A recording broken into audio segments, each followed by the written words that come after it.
Okay, so I'm sure based on the title, you know what this is about. This is about why you need to get better at doing nothing. Okay, now I know this sounds a little contradictory, but let me show you what I mean. A lot of us, when we're faced with a situation when we're in neutral, we're always trying to do something. We're trying to jump in, you know what I mean? We're trying to drive rush. We're trying to do something, right? Why I say we need to get better at doing nothing is because, especially when it comes to our opponents in platinum and our opponents in diamond, you're always trying to beat them before you beat you. But the thing is that you need to become a little bit better at your defensive options or how to deal with someone approaching you, right? For instance, something that your opponent might do is just that they just might drive rush at you, right? And in those cases, you want to try and attempt to check them, right? And the reason why this is important is because once you master the idea of checking drive rushes, making sure that you're either anti-airing them through crouching heavy punch or your DP option or whatever have you, once you start shutting down your opponent's typical options, they have to use a part of their brain they haven't used before. As a result, they're more likely to get cooked, especially when we're talking about people in platinum and diamond. This is generally why you see a lot of pro players succeed when it comes to picking up a new character and going through diamond, and they get masters really quickly because they've learned how to shut down the easy things so that when you get to when they have to actually think, especially in platinum and diamond, they're cooked. So these are the things where I want you to start improving on. So the first thing that I want you to start improving on, obviously I know everyone says it, and it is true, and there is no avoiding it, but you need to be able to shut down these jumps. So if you clicked on this video, I'm sure you need some help. Lord knows I did at some point. But here's the thing, you want your favorite content creators to come and help you, but let's be real, they're charging like $60 per hour. You don't need that, but when I got you good. Over on this channel, I do free coaching sessions on Tuesdays and on Thursdays at 6:30 p.m. EST. So what does that look like?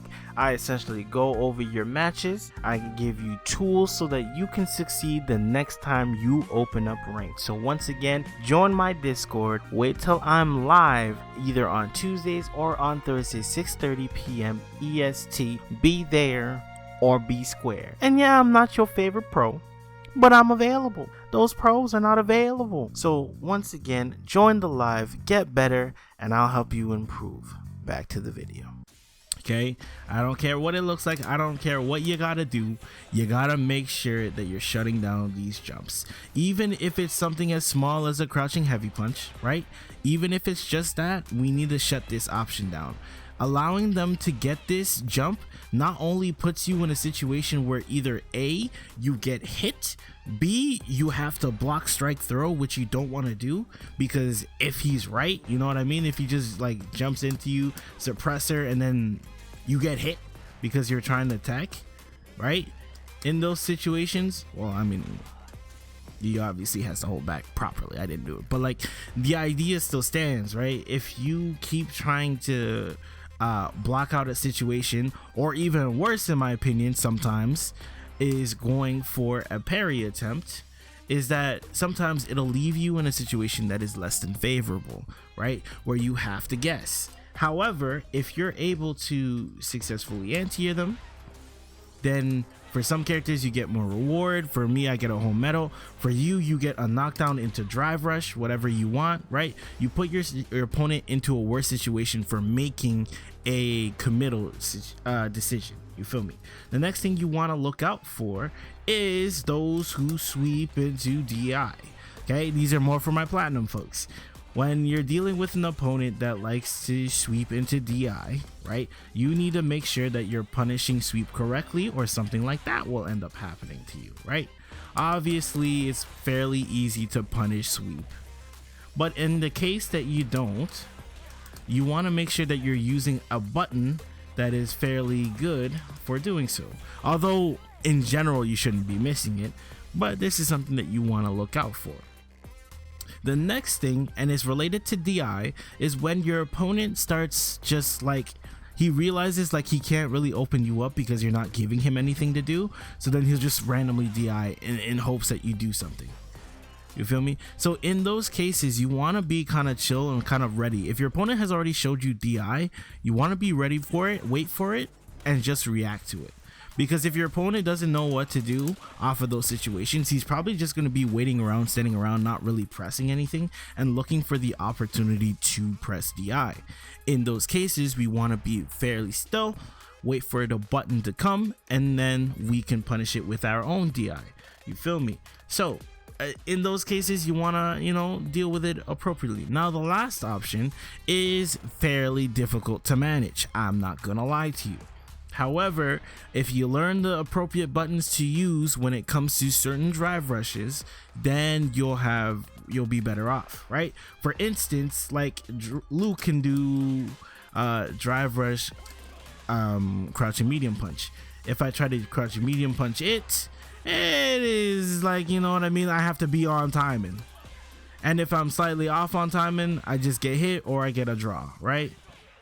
But if you use light kick, it's a better route, right? You don't technically even have to use meter. You can use that, knock them down, and put them into a situation. All I'm trying to allude to is that you need to use different buttons for different situations. Another example of this is when we're dealing with Jury drive rush. Because Jury has drive rush standing medium kick, right? Because she has this option, if you end up